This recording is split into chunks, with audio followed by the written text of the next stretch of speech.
Hey, everybody. What's up? This is the Fly Nubian Money, where we help you to master your mindset and maximize your money. Listen, today we are tackling a major conversation. It's how Black culture has shaped industries and become the thriving force behind many global trends. But what's the cost? It's cool. Chances are Black culture and have something to do with it if it's cool. But here's the issue. We are often the last ones to benefit from the wealth that we help create. So today we're helping to explore why it's time for Black people to stop giving away our culture capital and start claiming ownership in the industries that we drive, from cultural appropriation, because we see that all the time, to being excluded from the economic benefits of our own trends. We're going to go deep. We're going to go real deep into why the Black community deserves more than just recognition, because we create the culture, y'all. We deserve wealth that comes with our influence. And we're going to break it all down to the very last compound in this round, y'all. And I have the beautiful ladies with me today. We have our guest, Miss Sparkle Duncan. Welcome, Miss Sparkle Duncan. She is a health advocate, and she also happens to be a member of the Net 7 Collective. Hey, girl, hey. And then we have the B.Big.Coach, Dr. Felice. Cracking. This is our therapist, so she's going to bring it all the way down therapy-wise. She's going to break it down for us. So, ladies, have you seen, let me just ask you a question before we go into the video. Have you seen, like, what's your observation, I'll say, on Black appropriation or Black culture having so much influence? And I'm going to start with you, Sparkle. Absolutely. I've seen it. I mean, there was a time I was, this is so crazy. I'm standing in line at the supermarket. There's a older Black guy behind me. And there's a younger white guy, young guy, looked like he's about 17. And I'm listening to the conversation he's having with this other white guy. And he goes, yeah, it's a brand new song genre. It's called the blues, man. And I said, excuse me. I said, excuse me, what did you just say? And he turned around. He said, there's this new song genre, a new type of music. It's called the blues. Have you heard of it? What? The blues? As a young person that said, I was so floored. I couldn't even say it. I was so the foundation of music has been on the blues. I turned around, I looked at the brother behind me, and he just dropped his head and went like this. I said, they take everything. No, he thinks that they made this up because they're singing. I was like, oh my God. Okay. So before I swing it over to you, Dr. Felice, I want to bring my good girlfriend, Miss April Sampe. Hey, April. Hey, how you doing, beautiful? Looks like I haven't seen you in so long, Constance. You look different. Have you changed anything? I mean, I just did a little something with my hair. I don't know. Hi, lady. Hey, April. So today we are talking about, cultural appropriation, because comedian Godfrey said that Black culture has shaped and saved many brands, but what about us? So they take from us all the time, but we're not getting properly compensated. So my question to the panel is, what's been your observation, Felice, on Black appropriation or our culture just being, I would say, pimped out? So, like, how far back you want to go? I mean, whatever your observation is, boo. I mean, but think about America, period, right? Go on out back there, not a street. built, that hasn't been built, that wasn't built by us. Mhm. So everything about America is Black. And Yeah. so, but it is our responsibility to make sure that people understand our value and pay us for our value. And so I believe we're in the fix because we're not doing enough. I mean, you see it everywhere. It's in our movies, it's in our beauty industry, it's in cosmetics, it's in everything that you see Black. And so, like, there's nothing that hasn't been started that wasn't because of us. That is true. Period. And so, what do you mean? Like, I don't mean no harm, but what do you mean? Where do I see it? It's in everything. Every piece of the fabric of this country. Yes. Yeah, get it. So, April, what is your observation on Black culture? How it's been, appropriated by other cultures and just America in general? What's your observation? I think it's a problem that we are told the things about us are horrible, but then when they do it, it's fine, or it's well accepted. I'll use myself as an example. So I was in banking for 100 years, and I had an afro. You look good for 100-year-old. I look, girl. Listen, I'm pushing 250. Don't get me started. But I had a big old afro, big old afro. And I remember I was trying to get a promotion, and my wonderful boss, who I love dearly, and who is a good friend of mine, she's like, listen, I'm not allowed to tell you what they're saying behind your back, but upper management is saying that you're too urban for us to promote. And I'm like, what do you mean? She's like, she was putting in her words, because we can have that conversation. She's like, they look at you like you two sister girl. And I said, oh, I'm the only one here who is qualified for this role, and they don't want to give it to me because I'm too sister girl. Okay, no problem. I know how to code switch, honey. So I went and I relaxed my big old fro, and my hair was flowing all down my back. I looked fabulous. I hated the way I looked, y'all. And I went into work. I got the promotion, and we had a grand opening for one of my offices. And my boss, one of my higher ups, comes over to me and she says, "My goodness, you look so professional." I said, "Really? You've seen me in this suit before. I wonder what changed." Okay. Is it because I look more like you? And when she said that, I said, no problem. And that's when I cut all my hair off. So I went bald like right after that, because that's what made me look professional. Yeah, you know what? I guess I'm not professional. You little rebel you. So you little rebel you. Well, that's how I am. I feel like the problem is also that it makes a lot of us hate who we are and what we currently have. Like what we were born with, it makes us hate what we were born with. And I'm like, listen, I don't care if you want to add, enhance, change, whatever, but don't hate what you currently have or what God gave you. You know what I'm saying? I'm like, listen, you want to straighten your hair, straighten your hair. You know what I'm saying? You want to put in some blue color contacts, put in some blue color contacts. But if you hate the person that you have become, then that's a problem. And I feel that that's what ends up happening. Here's what I hate though about that, because you will have a Black woman who has these purple braids down to her waist, right? And that she'll be labeled as ghetto. Then you will have a white girl who will dye her hair purple, and she's just being artsy. Right. And that's a problem. So when we do it, it's a problem. But when they do it, it's something different. Like they'll take our cornrows, and then when Bo Derek do it, now they're called Bo Derek. We're like, what? What that goes back to what you was talking about, Felice, is everything they take it, but then they try to change it. And that's the problem that I have with it. Jennifer Lopez. Jennifer J-Lo. J-Lo is the one who created the booty. Yeah, right. We have booties all up and through our community. And the thing about that is like, so I do content, right? And so a lot of times people will take my content and they will they will distort it all kind of ways so they can remove my logo and remove my name to take my content. And so my thing is, repost my shit. Absolutely.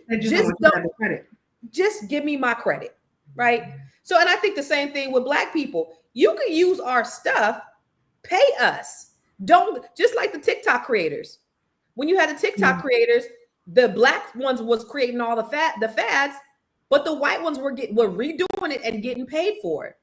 It's not fair. And so that's what tends to happen inside our community. Well, I was going to add a whole bunch more to it, but I'll stop for a moment because I could go all day. Yeah, no, I mean, shoot, add to it. They've always done that. They've always, even back in the horse and buggy days when the white man was raping the black woman and going up into the rooms and taking because of her big booty.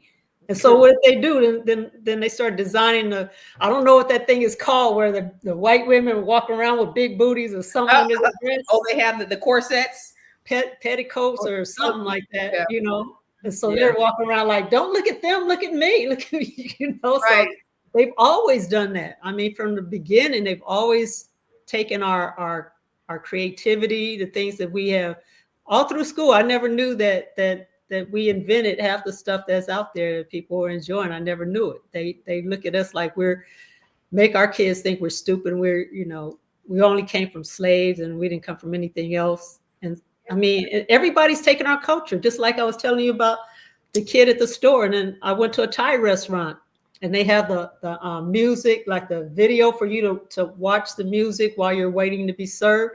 And there were Asians up there rapping and doing, what do you call that? What pop? K-pop. K-pop. All K-pop is a recreation of New Edition in Korea, and they are printing their money. But we'll talk more about this appropriation when we come back, because it permeates all throughout our community. It's a good show right here. But I'm biased. If you are just tuning in, you are watching Fly Nubian Money, where we help you master your mindset and maximize your money. My name is Tiara Williams. I'm also known as Miss Black Hollywood, and I'm the proud producer of this show because it is lit.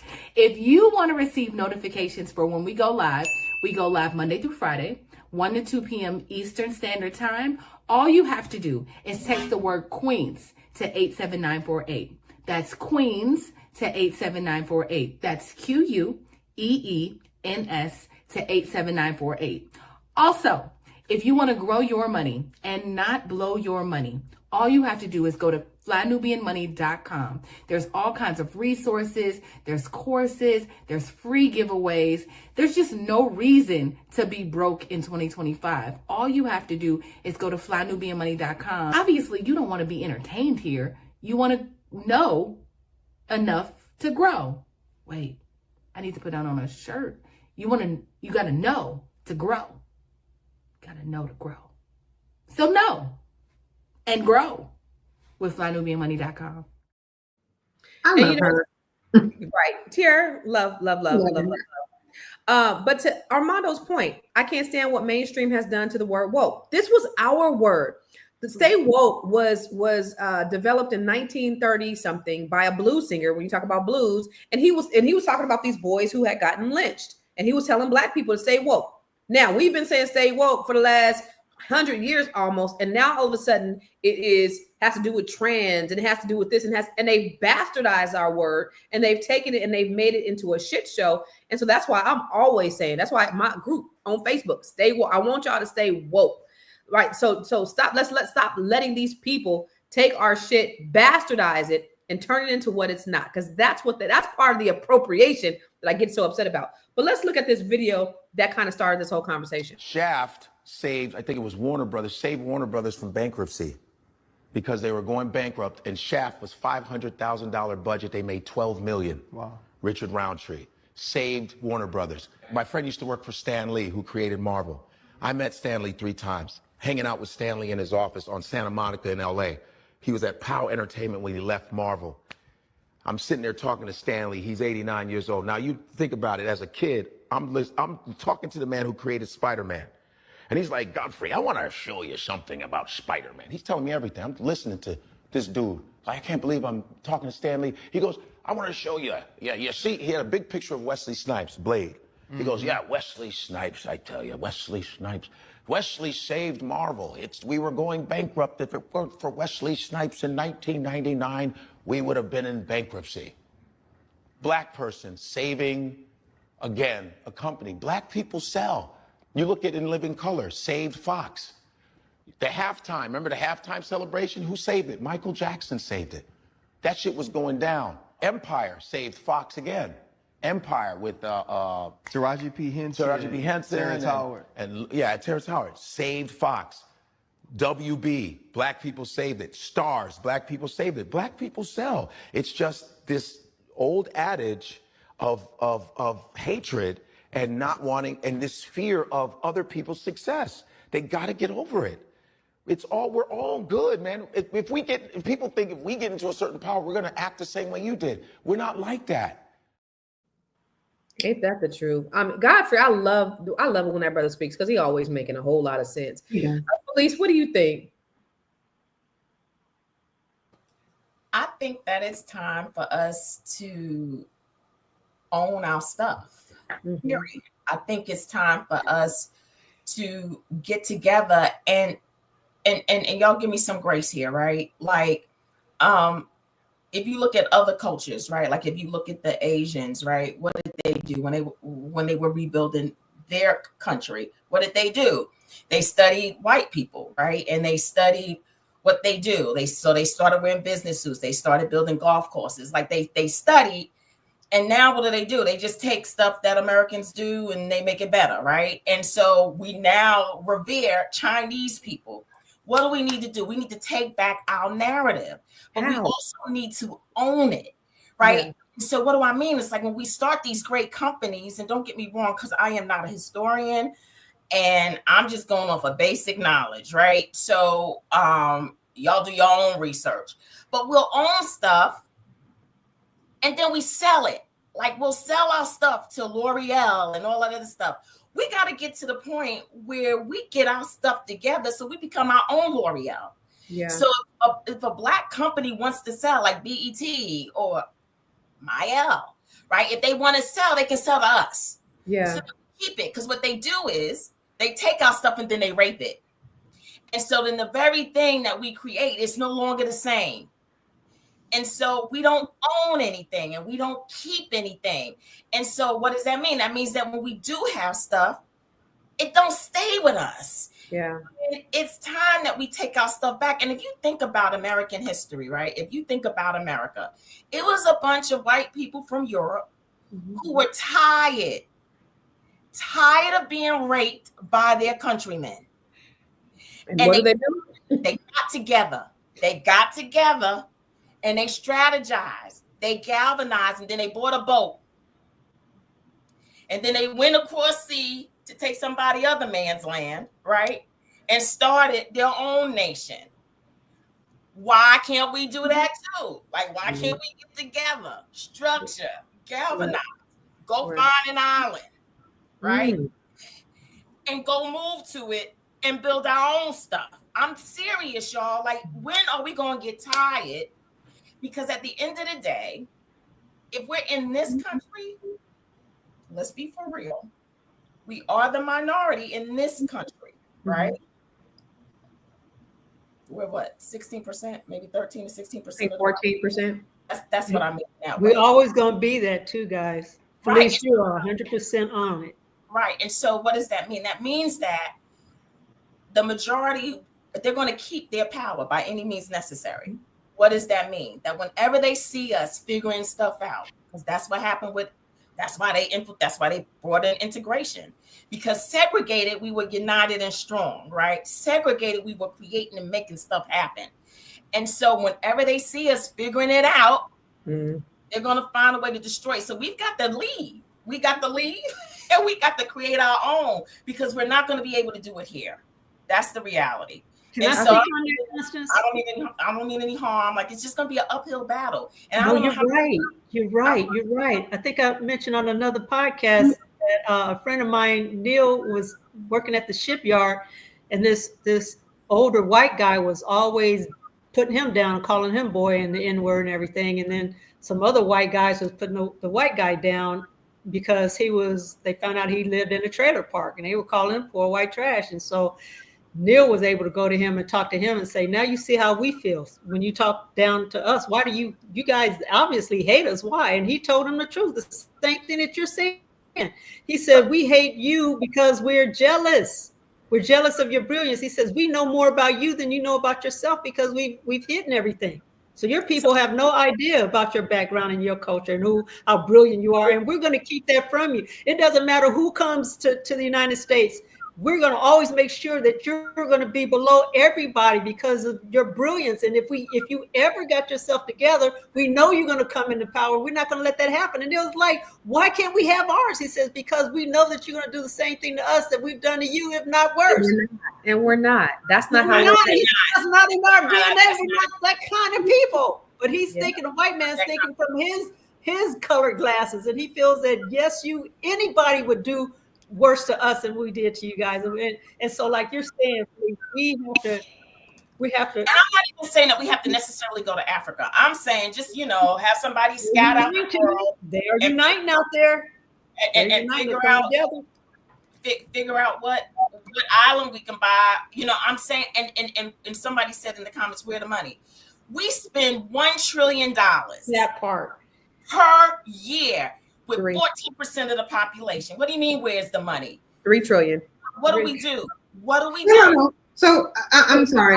I'm gonna add to that because when it comes to where's the money, to your point, yes, you have so many people who are saying, where's the money? Where's this? Why aren't we doing this? Why aren't we doing that?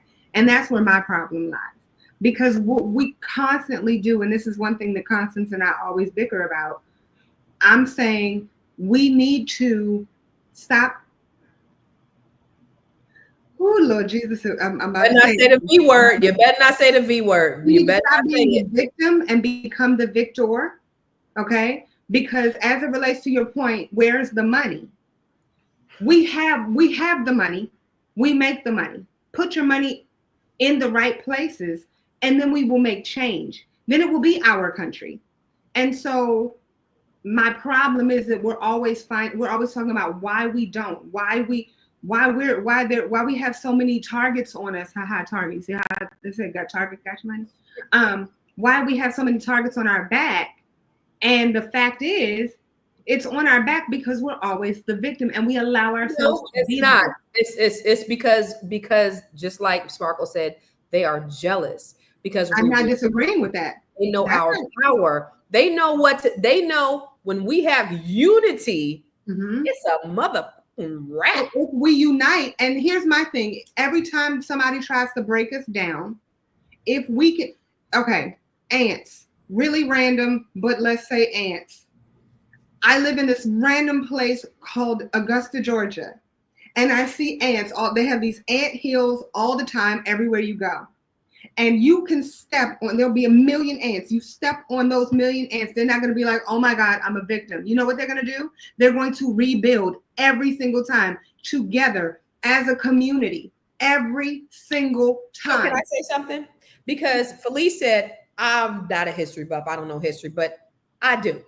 And so if you look at American history, first of all, you give white people welfare. You give them land. The Homestead Act of 1863, they get 30 million acres of land. We don't get that. We work 400 years and we don't get that. However, after Reconstruction, we started building our own. We started building our towns. We're getting into politics. White people get jealous. They destroy it.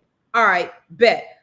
Then, okay, now we're building these little towns and we're segregated because you don't want us to have what you have and you don't want us to drink at your water fountains and all that. Okay, cool. So we build our towns. So you have Rosewood, you have Greenwood, you have these towns all over the country. What do? They come and they burn them down.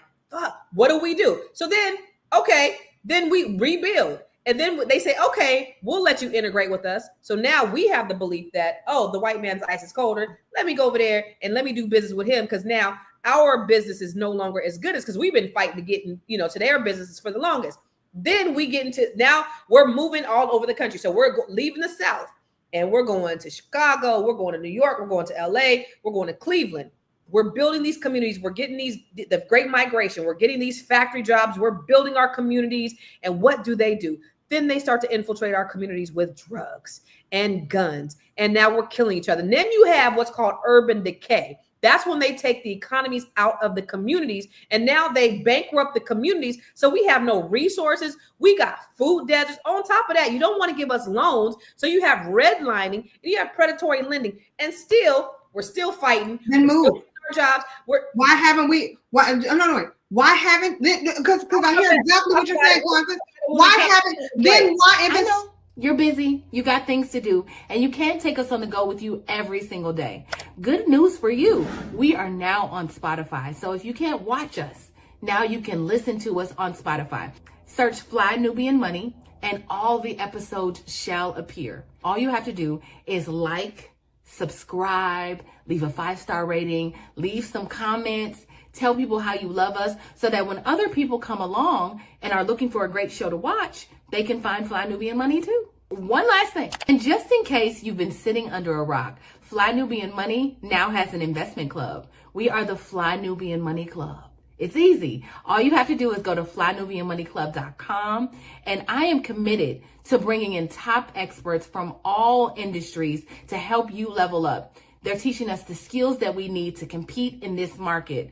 We often say that nobody is coming to save us, not the government, but guess what? We're coming to save us. I'm coming to save you with the Fly Nubian Money Club. So listen, all you have to do again is go to flynubianmoneyclub.com. We have a 30-day free trial set up just for you, just for those people that are struggling. Even if you ain't struggling, you ain't got to struggle. I'm coming. Okay, let me stop playing. I'll see you soon. I love it how the victims try to silence you. Now go ahead and finish this. No, it's okay. It's all right. No. I don't mind being silent. I can pick up and move. If I feel like I'm a victim, I will get my behind up. We're a victim. That's everything that I'm hearing is victim. It's that's like that white mentality. That must be the white side of you. Anyway, we're gonna go to our next. Hold on, wait. You lighter than I am. We're gonna go. And look, if we're gonna do it, I identify as dark skin as far as I'm concerned. Listen, light bright, damn near white. 14 for Barkley. Welcome to Brand Theft Auto EA Sports Edition, where we break down how billion-dollar brands profit off black culture without paying it forward. I'm Tommy Johnson, founder of Made. Cultural equity is my assignment. EA Sports built its economic legacy on black athleticism, style, and cultural influence, yet returns a minute fraction of its revenue back to black communities. The NFL enables this system by licensing players' identities to EA, profiting while maintaining control over athletes' commercial rights. This is Brand Theft Auto, the systemic exploitation of black culture without proportionate reinvestment into black communities. Why ain't no way, boy? Reflecting a broader pattern of extraction that fuels 68% of the wealth gap, impedes well-being, and derails neighborhood safety.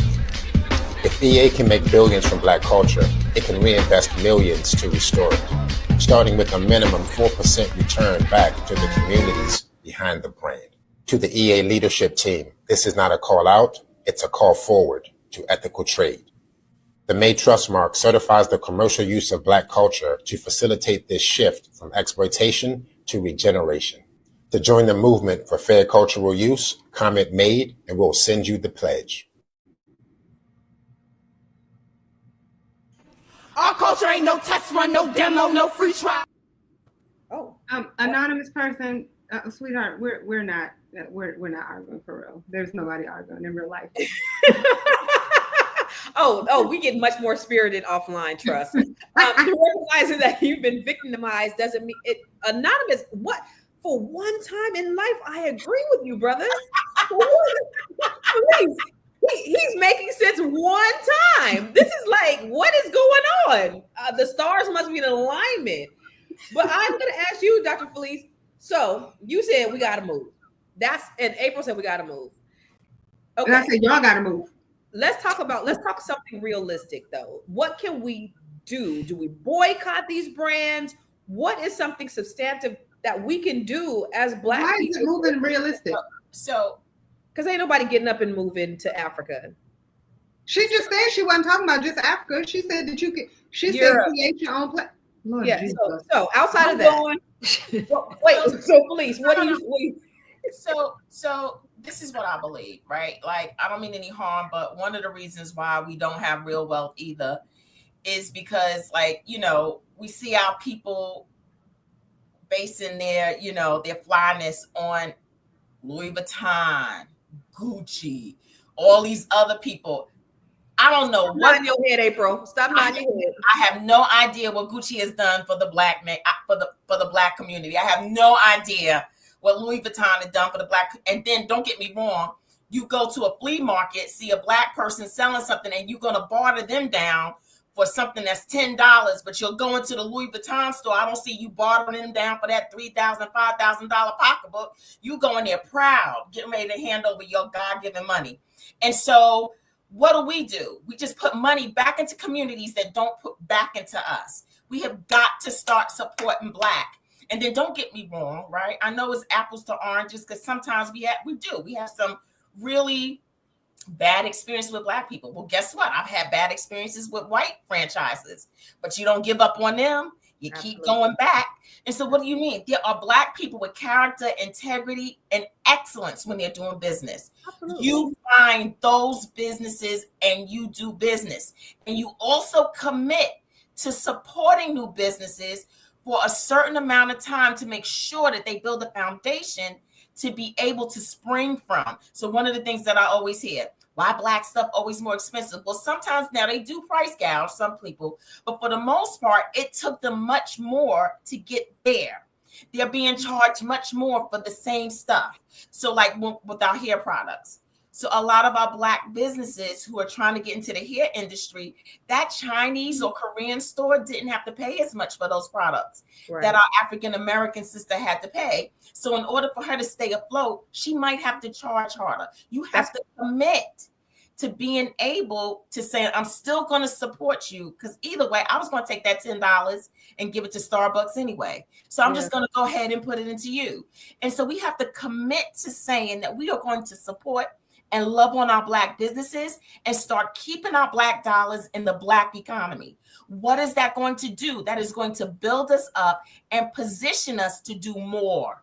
Amen. And the more that we're able to do more, the more we'll be able to do. And that's how we're going to have to keep cycling the money, at least in the short term, right? And then who knows what that can do in the long term. But we have got to stop supporting these brands. I mean, and we're proud. Yeah. To have Nike across our chest, to have, you know, like I wear my name across my chest. I forget this right. Every day I'm wearing some of mine. Every day. So, and forgive me because this t-shirt my husband bought me. So like, what am I saying? We need to be proud to wear our own stuff, and we need to research our black people for our pocketbooks, our shoes, our clothes, our makeup, our food. There's so many things that we can do that we keep the money with us, because when we start, our money is powerful. We've already seen it. So if we start going up and taking that stuff to another level, what we can do, then people will start taking us more seriously. They will start understanding our value, and they will meet us at the table with no more bullshit, but with real talk and real money. I'll agree with you wholeheartedly. And oh, by the way, let me just say that what you're talking about, the startup cost, that's called a black tax. When it costs us more to get the inventory than it costs, that is a black tax. And that is then transferred over to the consumer. And that's the reason why a lot of times black folks stuff is a little bit higher. Sometimes they just don't know how to market. But other times it's simply a black tax because they don't have the same access or relationships or the same breaks that they're going to give they Chinese brother and sister that's selling the same product. So we got to look at that. But I'm so love that you saying being intentional. You know, that girl, I live, breathe collective economics, buying black, being intentional about who you spend your dollars with is so important. And I think right now, more than ever, now that the whole thing around tariffs came up, and now we're seeing all this shit is made in the same factory by the same people. It's all made by the same people. We've been bamboozled. I don't know. We haven't been bamboozled. If we running like that, we have a problem. A lot of people didn't. Now these factories are coming out and saying, look, this is your Louis Vuitton and this is something else. And we make them exactly the same. They just put a label on it, and now they're charging you 100 times more than ever. But that should tell, here's the thing, that should tell everybody who is listening right now, or anybody just in general, that all of these products mean absolutely nothing. They're just products. Yes. You know what I'm saying? it's a name, and we give so much credit and so much the word has slipped me, but we give so much credit to these businesses. You said Louis Vuitton. We're like, Louis Vuitton means so much because it's $5,000 for a purse that you could have actually had made for $700. Mm-hmm. What in the absolute world? There's a guy in DC who makes amazing leather bags, absolutely beautiful leather work. I wish I could remember his name. And I'm like, he can give Louis Vuitton a run for their money. And he charges less than half. And I've watched people walk over to him like, yeah, I don't want to pay that much. $200 for that bag? Like, this man has spent hours upon hours creating this. But I wanted to go back to Living Black, trigger warning, Killer Mike's show, trigger warning. Mm-hmm. Does everybody remember that? He was talking about how long the Black dollar stayed in the Black community. And I was in banking for 100 years. I worked in many different communities, many different Asian communities, many different Jewish communities. And I watched how the money stayed in those communities. And you do have to be intentional with your money. You do have to be intentional with how you're spending. And that's why when I say victim mentality, that's what I mean. I mean that you're so unintentional about spending money on everything that has nothing to do with you and your family and your Blackness. You just want to spend money on just spending money. You just want to spend money to be able to say, look what I bought. You're trying so desperately to keep up with the Joneses, as opposed to saying, you know what, I'm going to build up my community. Where does that come from, April? Where does that come from? Who cares where it came from? Learn from it now. Programming. Hold on, wait. We have this a mindset, you're right. I totally get that we have, I totally get that it has been embedded in us. I totally get that. And we can talk about that until we're blue in the face. My question to you is, do you know right from wrong? Is there a time that you get to a point where you know right from wrong? Yes. Is there a time when you can say, you know what, this is how I need to build my community, and this is what I need to do for my family, my children, the next generation. This is what I need to do because that's right. That is the right thing to do. But instead, if we sit around and we say, you know what, but this has happened to us over the course of this many years, then as far as I'm concerned, then how are you growing? You're allowing that to keep you where you are. That is my point. I feel that if we're going to grow, then damn it, grow. If you say that I have a problem when it comes to money and how my money is building up that person's community, and you're not doing anything about your own, you're the problem. That's just me. And anybody who wants to fight me on it or beat me up about it, go ahead. I want to hear in the comments. I just want to say, let me say this right, Sparkle, before you go, I just want to say everything that you say is pure bullshit. Go ahead, Sparkle. If y'all didn't know that Constance and April are best friends, so I love watching them go at it. It's such a cracker. Oh my God. Anyway. Somebody call her a coontress in the comments. Please, somebody call her a coontress. Oh, ahead, I love y'all. I love you guys. So I had thought about this over the last few days. This is where we are. I mean, we've gone through a lot of stuff, and I agree with both of you. So what is the solution? I'm like, we have to. I'm watching these young kids and they're sagging their pants and they're trying to go against adult authority. And then white folks took that too, so everybody's sagging their pants now. And I even saw this young Black guy. He bought some pants that looked like they were sagging. So the big businesses said, okay, so this is a trend, so we're gonna make money off that. So they designed some pants where the pockets were on the back thighs, and it looked like it was like a sagging kind of style, but the guy still had his pants up around his waist, but it looked, at first glance, it looked like a sag. So they're taking anything that we do, but I'm thinking we got to start working with the youth and find some leadership, some youth that are in leadership positions, and make Black intelligence be cool, So people follow trends. Young people see someone said the sagging started because it's poor person didn't afford, he's getting hand-me-down. So he's got a pair of pants with this great big old belt from his brother, and the belt was really big, and the belt was kind of like hanging off of him, and his clothes, when he didn't have the belt, his clothes were sagging, and people were thinking because he's cool, he's walking around, I meant to do that, so people follow trends. So we can get some young people that, this platform right here is a start right now. We can get more intelligent Black people putting out content, and if we can get some young people putting out content like this and start re-educating our minds to Black excellence, I think it's going to have to start with the youth, and get some young people out there doing what we're doing. Sparkle, I also think that we need to start shutting up and doing something. Like we do a lot of talking. We talk a lot. I'm so tired of the talk. Like, I'm so serious. Like, we talk. We have got to just do it. Like, at what point do we just start doing stuff? And so I just think we need to shut up. And I think we need to watch people who have been successful at being able to turn their communities around and put our twist on it. I think we need to get together, watch what they did, right? And at the end of the day, right, like, there are people right now who are not talking, but they meeting. Mm-hmm.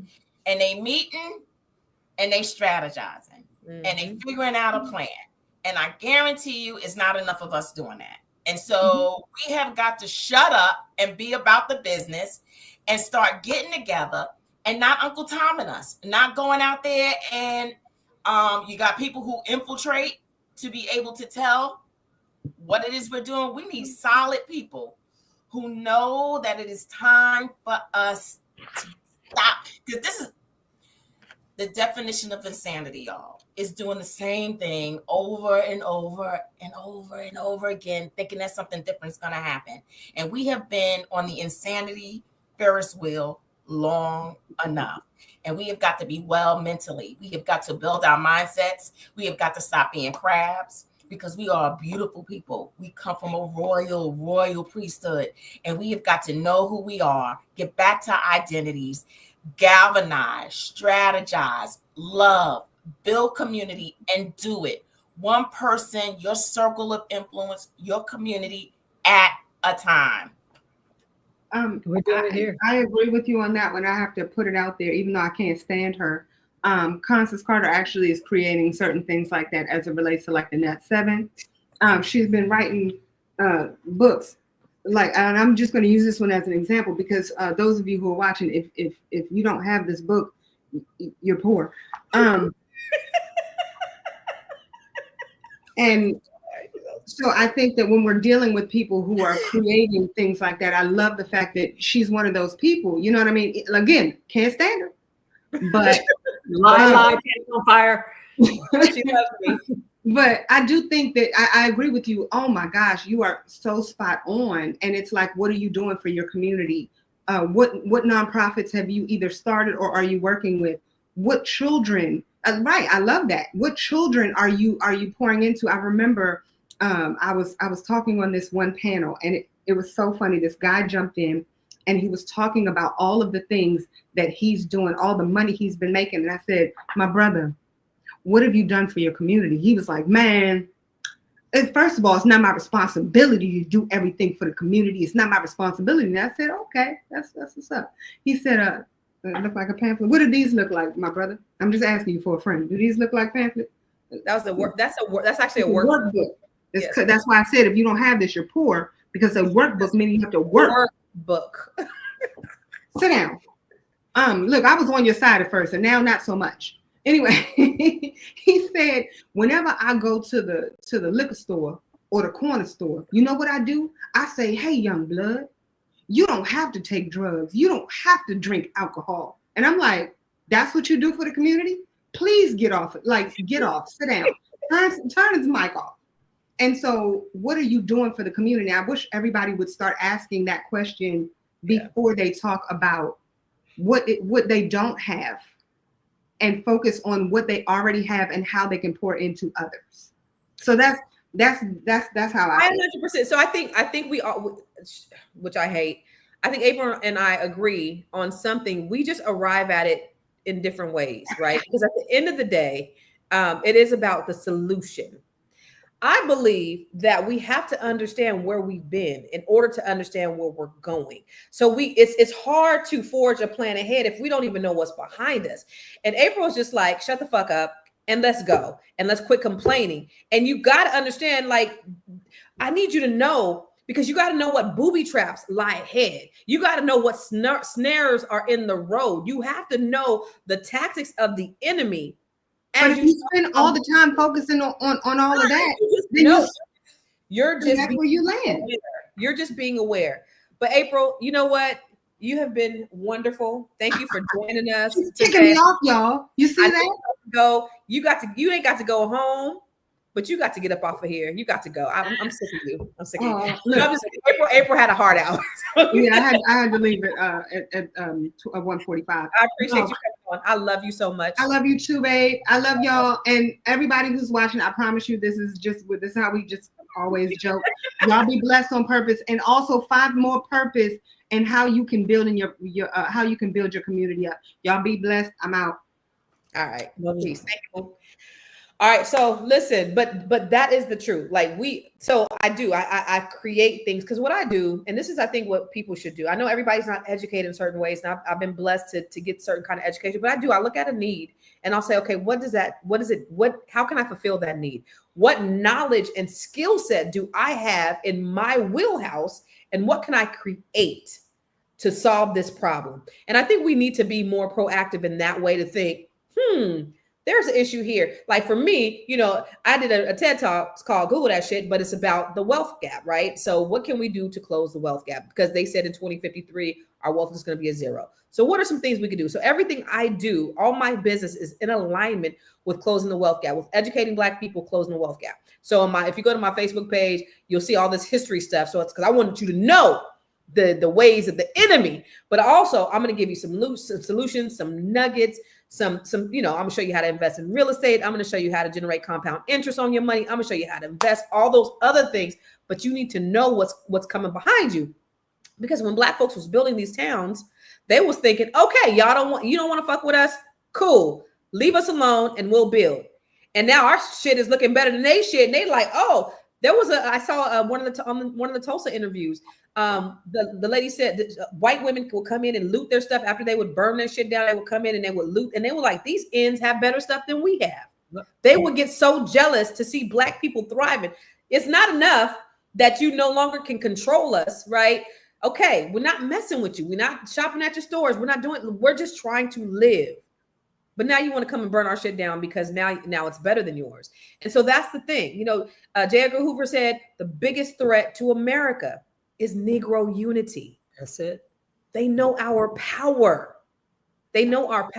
So if we can get off the complaining, like Dr. Felice said, shut the fuck up and start masterminding so that we can get to the next level, man, it's a wrap. It's a wrap for this country, though. We don't have to leave Dr. Felice in order to make it happen. It's a wrap right here. What say you, Dr. Felice? I don't know. I don't know if we can do it here. It would be nice to think that could happen. But I don't see that. I really believe that we would have to leave. And I think that leaving would be the best thing, only because then you would have to see what it looks like. Like, they're not going to understand what it really means to not have Black in your cult. Like, they're never going to know. And because there's not enough Black people in our communities who really identify Black. Not all Black identify Black. Right. And so, it's going to be really hard to have enough Black people really who are going to stay that we got to leave. And so I know you believe we could do it here. I don't think so. And so, but I do believe. Where will we go? I don't know. There's some island. I mean, people buying up islands all day long. I travel all around the world and they're saying somebody bought this island and it belonged to who? Well, See how much they'll sell it to us for. Like everything can be bought. So figure out who will sell us a really nice size island that can fit 14% of the population here. It has to be a nice size island because they'll try to bomb that too. You all in one place, you know? Right. We all in one place. Next comes the bomb, right? Right. Yeah, I mean, they've shown it. They've shown it time and time again. But I just see, this is what I tell my daughter. When she talks about different things, like, you know, as she's in the world and she's working, she's doing all that stuff and she's complaining about this. I'm like, no. That's opportunity. They don't know. These people ignorant. They ignorant as shit. They don't know. They ignorant. That's opportunity. So really, we have to stop looking at, dang, we just don't have, we don't know, we don't have the resources, as then those who do, that's opportunities for us to teach. Some people don't want to learn, but then there are people who do. And so as long as we're available for them. So this is what I think too. This is what I think too, Constance. I think that once we get our act together and our self-identity in place, and, you know, our people really understand who they are, where they come from, then we have to start connecting with others. Because allies or others as well. We got to connect with our Asian brothers and sisters. We got to connect with our Latinas in a way, right? That because honestly, we aren't a minority in the world. We aren't. It's just here. And so if us and the others could really like stop the propaganda, stop allowing the brainwashing, right? Stop allowing us to feed into the negative narratives and stereotypes we try to feed one another to make sure that we all keep our knees on everybody's neck. If we can stop that and start seeing that we really are a powerful unit, like there'd be no stopping us. There's power in numbers. I'm about to give up my age. When I was living in Compton, when I first moved to Compton, it was all white. Really? Oh, that was before the 70s. Yes, ma'am. Long time ago. And it was us, and then it was a newlywed black couple, catty corner, and then all of a sudden,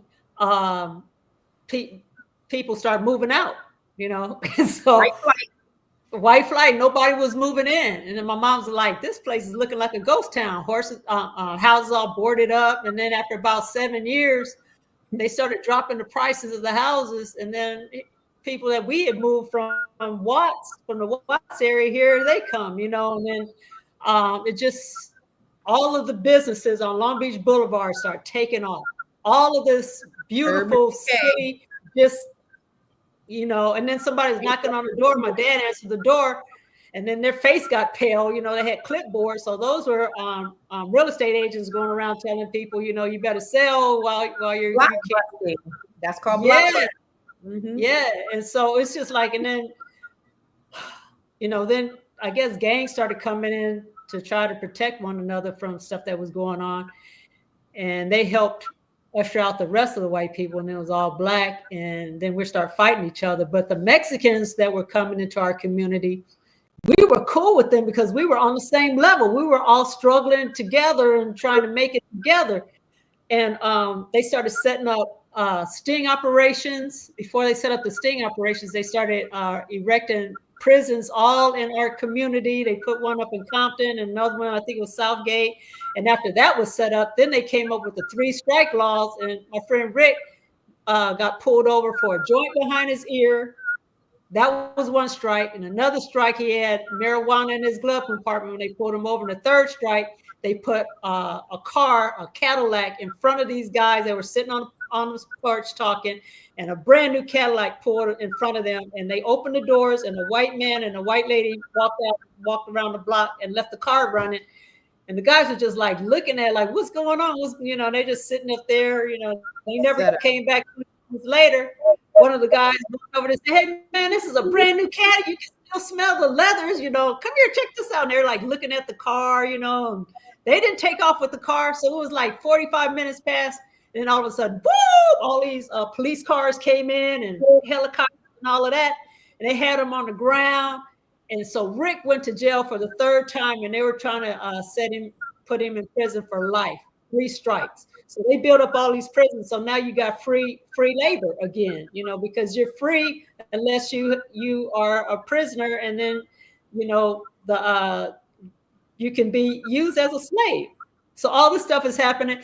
And so then the Muslims start going into the jails and working with these black people saying, you know, they're putting guns in our community. They're trying to do all this, trying to make us go to jail. We got to stop this. Let me tell you guys what's really going on. And so the Crips and the Pyrus, and now they call them the Bloods, they stopped fighting.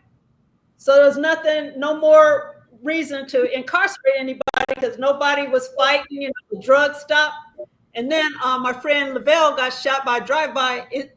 These police started driving around in unmarked cars with brown bandanas and dark glasses, looking like gangsters, and they were going around shooting black people. So black people thinking the Mexicans are attacking them, and now the Mexicans and the blacks are feuding. You know, back to jail. Here we go. You know, this is a mess. Wow. You know, but you named some things that are all systemic. So the first thing you talked about was moving into this neighborhood. That was the Great Migration, right? So moving into these neighborhoods. And then you talk about white flight, white people moving out. That's white flight. And then you talked about urban decay, how all the economies, they bankrupt the economy. So now the stores are gone. Now you're starting to see, you know, the blight that's going on in the neighborhoods. And because again, they're food deserts, and now these are looking like war zones. And then you have COINTELPRO who comes in, or the CIA will say, comes in, dropping these guns and these drugs off into these neighborhoods. So now we don't got to lynch you. You know, the Red Summer of 1919, where we was lynching people all over the place, y'all lynching yourselves. Y'all doing the KKK's job. Because we know the KKK only transitioned from their sheets to police uniforms. So now let's just go ahead and put these drugs in the community. And so now the drugs are in the community. Now we kill each other. Now we have what is mass incarceration. This has all happened in your neighborhood. Like you are the living witness of the systematic racism that has happened to black people just right there in your neighborhood. That is powerful. And then you have, you know, so now, okay, we got peace. Because remember, J. Edgar Hoover, the one threat to America is black unity. So now we got black people unified. Now let's just cause some chaos between us and them. And then you have, because Dr. Felice said, we need unity. We need allies. Do you really think that's going to happen? Do you really think we're going to get the allies that we need? So I think that right now, I think a lot of our other communities are feeling the pinch and the pain and the lack of the promises that they thought they were going to receive with this administration. And I think they're starting to get, the blinders are starting to come off. And now they're starting to say, hey, black folk. Yeah. You know, so sometimes pain and discomfort and oppression will get people to kind of reevaluate, you know, their priorities. And so unfortunately, I hate to say, you know, like that's what happens. And can you trust anybody totally? There's not going to be people in our own community that we're going to be able to trust totally. I mean, look at some of our great, like, look at Malcolm X. Look at some of our great civil rights. Like, it was our own that possibly ratted us out. You know what I mean? So who can you really trust? You just got to move and do what you can do and put as many measures in place that you can possibly put in place to make sure that you can offset any of these things that might occur. But there's no one you can really trust across the board. See, I don't think the allyship is going to work. And then we're going to do our final thought. The reason why is because, first of all, their assimilation to whiteness, they want to be white so bad. And it's because of the propaganda that's been put out, because he who owns the media, they have the ears of everybody. So we have been painted as these, whoremongering, sex addict, violent, inhumane creatures, when really it's been them the one raping and pillaging and murdering everybody. But they have labeled that to be us. And so that's the narrative that's been spoken all across the world. So you think even Africans that come to this country, they say, don't associate with Black Americans. With Asians, they don't want their children to associate with us. Hispanics, they voted 50% for Donald Trump because they think that they're white. They think that they're going to get some benefits. Newsflash, surprise, motherfucker, you don't get it. I believe what we need to do is, focus on us. No, I agree. I think we should focus on us. But numbers mean something, right? Like I don't believe that, but we trust them. Enough numbers. But can we trust them? I don't know. I think that's very optimistic. You know what I'm saying? I love it. I love if we could, but can we? And I know you got a heart out. So let's go ahead and do our final thoughts. Sparkle, I'm gonna start with you. Well, this is a difficult one because, as you said, Miss Constance, every time we try to come up, they tear us down. And we do have to be, they're trying to be 1 or 2 steps ahead of us. Like I said, they know our history better than we do, than we know ours, our own. But we have to be 3 or 4 steps ahead of them. We just got to continue to keep trying. I mean, we are a resourceful group of people. Look where we are. Look what has been done to us more than any other race of people or group of people, because they call it a race. I don't want to get into that. But anyway, we just have to be able to find a way to be able to come together where we are coming up all over the world. They can't bomb us all if we're all, like you said, they done effed around and gave us the internet. So, I mean, we can come together, and this is a start right here. This program that you guys have going on right now, educate people who are watching this, guys. You guys need to forward especially this program to other people, so that we can start coming on one accord. What we got to do is take access of the internet and spread the word. For me, I will be having a YouTube channel real soon. It's going to be called The Sparkle Lifestyle, so stay tuned to that. Right now, and it's going to be all about health and wellness, because without our health, we can't do anything. And we as Black people, have the worst health, and there's a reason behind that too. And I'm going to share all of that with you guys. And that's where you can find me. All right. Thank you, Miss Sparkle. You did awesome. So listen, everybody, here's the bottom line. What I want you guys to remember is our culture has billion-dollar brands, but so often some of our brands, they forget who gave them life. It's us. It's our style, our creativity, our language, our rhythm. We set trends around the world, not just here in the United States. But it's time that we protect, that we start practicing collective economics, that we start looking within first before we do anything else, before we go outside our community. We can't control what those brands do. They're gonna copycat all day long, right? What do they say?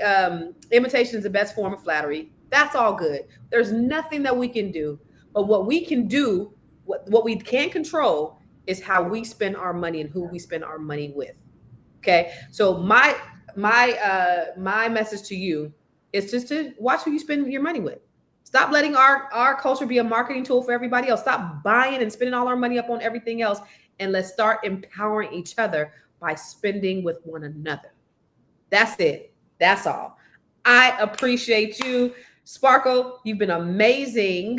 Also, you guys, listen, for those who don't know me, I have the Net 7 Collective, which Sparkle is a member of. And then we also have the Net 7 Nation, which is coming to a city near you.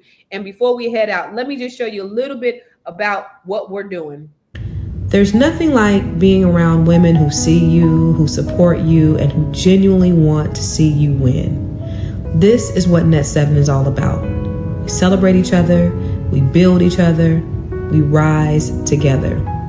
We're not just creating connections, we are creating legacy through wealth, through healing, through purpose, through real sisterhood. This is the nation. This is the movement. This is Net 7.